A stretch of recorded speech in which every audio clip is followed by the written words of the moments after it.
my favorite election is the election of 1824. 1824. Okay, so that would be the corrupt bargain. Corrupt bargain. Okay, and so why was that one so interesting?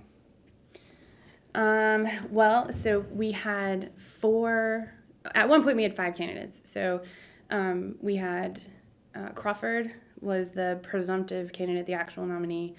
Then we had some other people kind of jump in. So we had Andrew Jackson, who was famous for as a war general, right?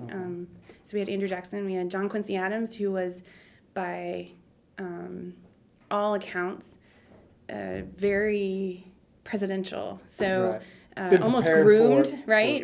Coming from his family, right? Groomed to be president. And then we had Clay, who was the Speaker of the House, Henry Clay. And so, and at one point Calhoun was a part of the election, but he ended up dropping out. So, but we had a lot of people, a lot of characters. I didn't know Calhoun was part of it. Okay. He decided to hedge his bets on the VP slot and dropped out early on, but he was a part of it. So there were 5 candidates, mainly 4 from the majority of the story. And they're all interesting. So they all have kind of interesting personalities. So Crawford, being the presumptive nominee, actually was the formal nominee for the Democratic Republicans. So there was also no Federalist running. So it was it was all Democratic Republicans. They had done themselves in with Hartford. Right, in the War of 1812.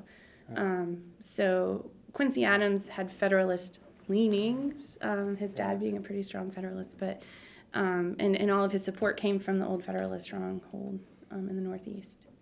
So what's the nickname of this time period again? It was after like the Federalist fall, after the Hartford Convention. So this is supposed to be the era of good feelings, but as Sarah brought up earlier, there's contention as to whether or not it really was an era of good feelings, because you've got a series of Democratic Republican candidates who served 2 terms, kind of that dual term situation, and then all of a sudden you get to 1824 and you look at the maps and there's so many different candidates running, and it's contested and it's heated, and it sort of ends that good feeling that apparently the nation was going through after having had the Missouri Compromise, the Monroe Doctrine, sort of growing up a little bit in that era, and now we get to talk about that. It's a little bit of a misnomer then, the era. Yes, so it's not necessarily the era of good feelings, because, well, it's... Who gets the most votes? So, yeah, it's complicated. John Quincy Adams becomes your president, but does he really win?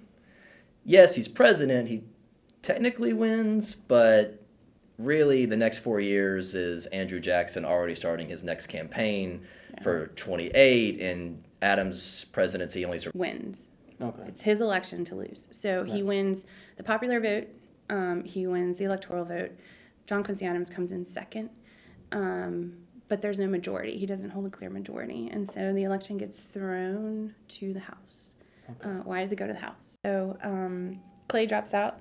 Depends on which side of the story you're on. If you're a Jackson supporter, you're going to say that Clay and Quincy Adams made a corrupt bargain. They made a deal. And that deal was, you swing all your people to me, however very few there were, but you swing them to me, and you can become my Secretary of State.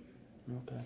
And Clay's known for his bargaining skills and deals, so he's a great compromiser. Really good at. So, and Secretary of State's a really important position. A lot of people ask about that. Like, why didn't he want to be VP? He wanted to be Secretary of State. Stepping stone to the presidency. Like, previous 4 presidents were Secretary of State. Including John Quincy Adams. Yeah, so it's a stepping stone. So I guess Henry Clay saw that for himself to say, hey, if I become Secretary of State, that'll launch me to stardom, and I'll be able to secure the next nomination for the presidency. But who supported Jackson cried foul, and Jackson sort of led that, which I've always sort of wondered, how big of a deal was it? You know, Jackson had the majority of the popular vote, but not the majority of the electoral. So how contested was it?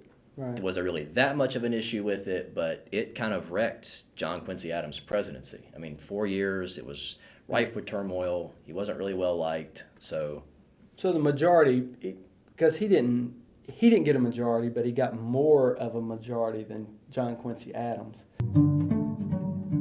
When the votes were counted in 1824, the Washington establishment was stunned to discover that Andrew Jackson had won both the most popular and electoral votes. But with 4 men dividing up the electoral vote, Jackson did not win a majority, and the election was thrown into the House of Representatives. Speaker of the House Henry Clay had finished last and was out of the running, but he had enough support to play kingmaker. Clay believed with all of his heart that Andrew Jackson was unfit to be president, so he threw his support to John Quincy Adams, and with it, Adams was elected president. Adams then immediately offered Clay the job of Secretary of State. Outraged Jackson supporters began railing against what they were convinced was a corrupt bargain between Washington insiders to steal the presidency from Andrew Jackson.